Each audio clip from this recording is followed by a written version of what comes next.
Bismillahirrahmanirrahim. Assalamualaikum warahmatullahi wabarakatuh. Kami dari grup 3 ingin membentangkan tentang Iblis Laknatullah bagi mata pelajaran Usuluddin 1. Sebelum kami memulakan pembentangan kami pada hari ini, alangkah baiknya kami memperkenalkan diri kami. Sebelum itu, nama saya Muhammad Izzat bin Haji Ramli dari L61 Usuluddin Blok 5. Saya Muhammad Safwan bin Syadam dari L62 Usuluddin Blok 5. Nama saya Amal Izzati binti Muhammad Azizan dari L61 Usuluddin Blok 5. Okey, baiklah. Merujuk kepada tajuk yang akan kami bentangkan pada hari ini ialah Iblis Laknatullah. Laknatullah. Siapakah itu Iblis? Iblis adalah dari golongan jin dan makhluk halus yang Allah ciptakan dari api. Iblis adalah makhluk yang pertama yang mengingkari perintah Allah ketika mana Allah memerintahkan untuk sujud kepada Nabi Adam AS sebagai tanda hormat. Malah Iblis berlaku sombong kerana merasa dirinya lebih baik dari Nabi Adam AS. Firman Allah Ta'ala dalam surah Al-Kahfi ayat 50. A'udzu billahi minasyaitonir rajim. Bismillahirrahmanirrahim. Wa iz qulna lil malaikati isjudu li Adam fasajadu illa iblisa kana minal jinni fafasaqa an amri rabbih afatattakhizunahu zarriyatahu awliya'a min duni wa hum lakum adu bi'sa lizzalimina badala. Terjemahannya, dan yakni ingatlah ketika kami berfirman kepada malaikat, sujudlah kamu, yakni tunduk memberi hormat kepada Adam, lalu mereka pun sujud, tetapi iblis yakni tidak sujud. Ia adalah dari golongan jin, maka ia menderhakai perintah Tuhannya. Maka adalah patut kamu, yakni wahai manusia, hendaklah menjadikan iblis dan keturunannya sebagai pemimpin daripadaku, sedang mereka itu ialah musuh bagi kamu. Sangatlah buruk, yakni iblis itu sebagai pengganti, yakni Allah, bagi orang-orang zalim. Terusnya, firman Allah dalam surah Syad ayat 74 hingga 78. Bismillahirrahmanirrahim. Illa iblisa istakbara wa kana minal kafirin. Qala ya iblisu ma mana'aka an tasjuda lima khalaqtu biyada astakbarta am kunta minal alim. Qala ana khairum min khalaqtani min narin wa khalaqtahu min tin. Qala fa'rud minha fa innaka rajim wa inna alaika laknati ila yaumiddin. Terjemahannya, tetapi iblis yakni enggan sujud, ia bersikap takbur dan jadilah ia daripada golongan yang kafir. Allah berfirman, hai iblis, apakah yang menghalangmu daripada sujud, yakni tunduk memberi hormat kepada makhluk yang aku telah ciptakan dengan kekuasaanku? Adakah engkau berlaku sombong, takbur, ataupun engkau daripada golongan yang menganggap diri mereka tinggi? Iblis berkata, aku lebih baik daripadanya. Engkau menciptakan aku daripada api, sedangkan engkau menciptakan dia daripada tanah. Allah berfirman, "Kalau demikian, keluarlah engkau dari syurga, kerana sesungguhnya engkau ialah makhluk yang diusir, dan sesungguhnya engkau ditimpa laknatku terus menerus hingga hari kiamat."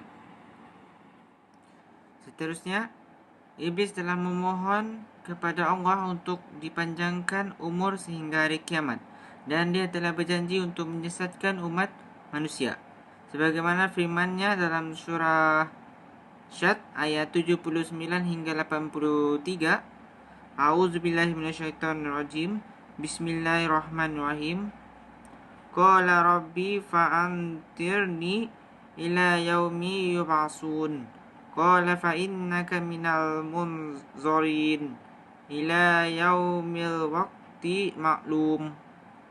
Qala fa bi'izzatika la yughwiyannahum ajma'in illa ibadaka minhumul mukhlasin. Terjemahannya, Iblis berkata, "Ya Tuhanku, jika demikian, berilah aku tempoh hingga hari mereka dibangkitkan, yakni hari kiamat." Dengan permohonan itu, maka sesungguhnya engkau dalam golongan yang diberi tempoh hingga ke satu masa yang ditentukan, yakni hari kiamat. Iblis berkata, "Demi kekuasaanmu, ya Tuhanku, aku akan menyesatkan mereka semuanya, kecuali hamba-hambamu yang terpilih antara mereka." Singgasana iblis berada di atas laut.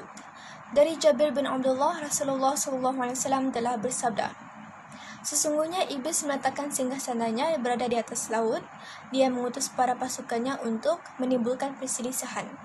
Singgasana bermaksud tempat kursi raja bersemayam, iaitu takhta. Tetapi dalam perkara ini, ia bermaksud tempat iblis duduk di atas, sesuatu yang tinggi, seolah-olah dia yang berkuasa di antara mereka semua. Maksud mereka di sini ialah seperti syaitan dan jin. Berada di atas laut. Membeli itu, iblis telah membina sebuah markas di tengah-tengah laut. Mereka memilih laut kerana keluasannya sangat besar berbanding di bumi, itu di darat, sebanyak 3/4. Kenapa mereka memilih laut? Kerana mereka mahu menandingi arash singgasana Allah Subhanahu Wa Taala. Dengan ini, iblis mengatur kejahatan dan kemaksiatannya dari istananya, mengirim bala tenteranya menuju daratan untuk menjalankan aksi menggoda manusia. Itu mereka membuat huru-hara dan kekacauan. Syaitan yang paling dekat kedudukannya adalah yang paling besar godaannya. Maksudnya, syaitan yang paling dekat kedudukannya dengan iblis adalah paling besar godaannya. Yang paling berjasa di antara mereka adalah yang paling banyak membuat kekacauan. Di antara mereka ada yang melapor, "Saya telah melakukan godaan ini." Iblis berkata, "Kamu belum melakukan apa-apa." Maksudnya, tindakannya itu belum memuaskan iblis untuk membuat kekacauan dan huru-hara. Belum ada apa-apa. Datang yang lain melaporkan, "Saya menggoda seorang sehingga ketika saya meninggalkannya, dia telah berpisah, iaitu talak, dengan istrinya."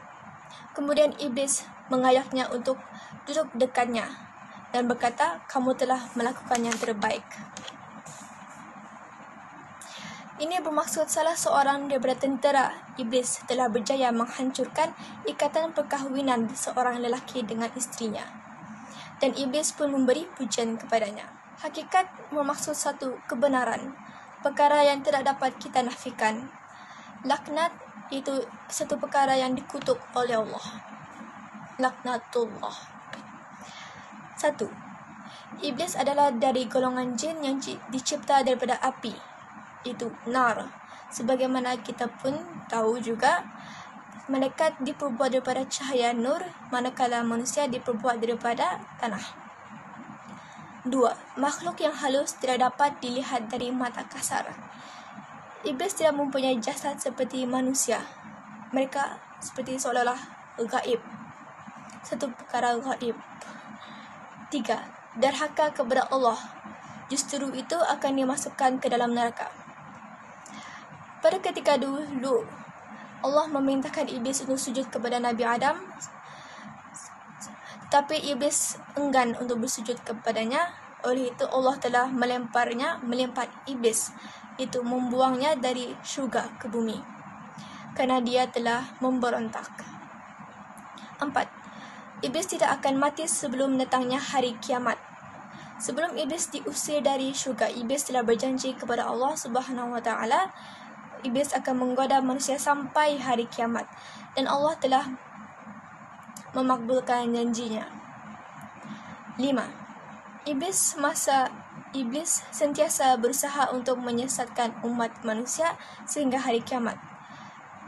Ini kerana mereka bertujuan untuk sama-sama menentang perintah Allah Subhanahu wa taala dan terjerumus dalam neraka Jahanam.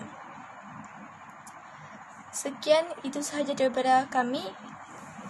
Assalamualaikum warahmatullahi wabarakatuh.